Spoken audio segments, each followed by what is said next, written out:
UP और उत्तराखंड की खबरों के लिए एबीपी गंगा को सब्सक्राइब करें और बेल आइकन दबाएं।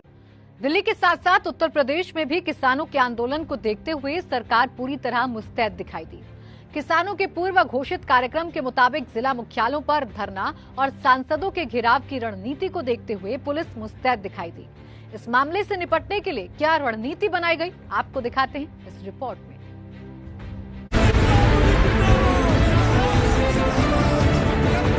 तीन कृषि कानूनों के खिलाफ किसान आंदोलन की अगली किश्त में किसानों की तरफ से सोमवार को जिलों में धरना और प्रदर्शन का ऐलान करने के साथ ही भूख हड़ताल की गई, जिसमें किसानों ने दिल्ली से लेकर लखनऊ तक सरकार पर दबाव बनाने का दांव नहीं छोड़ा।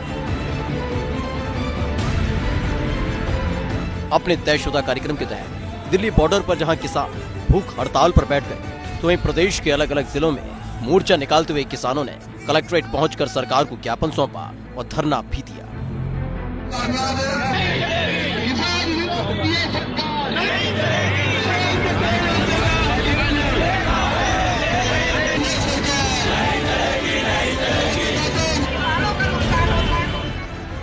किसानों के आंदोलन पर सुबह से ही नजर बनाए रखी गई। दिल्ली बॉर्डर पर किसानों के आंदोलन में शाहीन बाग के प्रदर्शनकारियों को देखा गया था, जिन्हें किसानों ने बाहर का रास्ता दिखा दिया। यही वजह थी कि पुलिस की आज सुबह से इन आंदोलन और प्रदर्शनकारी किसानों पर नजर थी।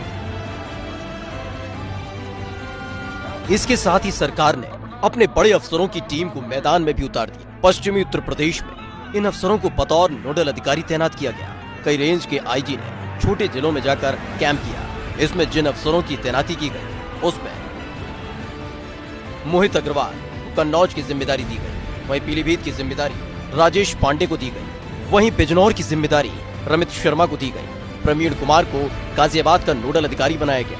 सतीश गणेश को फिरोजाबाद की जिम्मेदारी दी गई। एटा का नोडल अधिकारी पीयूष मोड़िया को बनाया गया। केपी सिंह फतेहपुर के नोडल अधिकारी बनाए गए। वहीं चंदौली की जिम्मेदारी विजय सिंह मीणा को दी गई। लखीमपुर खीरी में नोडल अधिकारी के तौर पर लक्ष्मी सिंह को तैनात किया गया। एहतियातन पूरे प्रदेश में लगभग 140 कंपनी हमारी पीएससी डिप्लॉयड है और सभी संवेदनशील जगहों पे इनका डिप्लॉयमेंट किया गया है। आज सुबह 8 बजे से ही सभी अधिकारी, चाहे वो राजस्व के हों, पुलिस के हों, और सभी आला अधिकारी भी लगातार भ्रमणशील हैं। कुछ जो हमारे रेंज के अधिकारी हैं, उनको उनकी ड्यूटी पुलिस महानिदेशक के द्वारा विभिन्न जनपदों में भी लगाई गई है। इससे ये देखते हुए कि एडीजी जोन और रेंज दोनों एक साथ न रहें और पूरी व्यवस्थाएं घूम घूम कर देखें। और अभी तक के 11 बजे तक के हिसाब से सभी जगह पूर्ण शांति है। इसके साथ ही अलग अलग इलाकों में सुरक्षा के तमाम प्रबंध भी किए गए। वहीं नेपाल से लगी सीमा को भी सील कर दिया गया। किसानों के समर्थन में वैसे तो समाजवादी पार्टी भी दिखाई दी, लेकिन समाजवादी पार्टी के नेताओं पर बदसलूकी के आरोप लगे। ऐसे ही एक कार्यकर्ता की झांसी में सरेआम पिटाई कर दी गई। कार्यकर्ता पर महिला वकील से छेड़खानी का आरोप लगा था।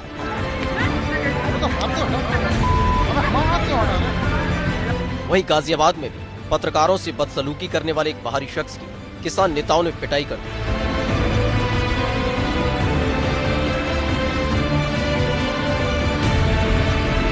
मंगलवार को किसान आंदोलन का 20वां दिन होगा।